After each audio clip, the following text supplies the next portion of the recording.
How to pay the CRA on TD Online Banking. I'm going to tell you how to pay the CRA using TD Online Banking. First, log into your TD EC web account or use the TD app.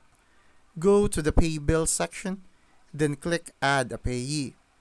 In the search bar, type something like CRA or Canada Revenue Agency and select the right option depending on what you're paying, like CRA Personal Income Tax, Balance Owing, or CRA Installment.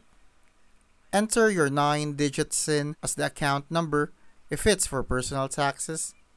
After adding, go back to Pay Bills, choose CRA as the payee, enter the amount, and pick your account. Hit confirm and you're done. Payments usually process 1 to 3 days, so pay ahead of the due date. And that's how you pay the CRA on TD Online Banking.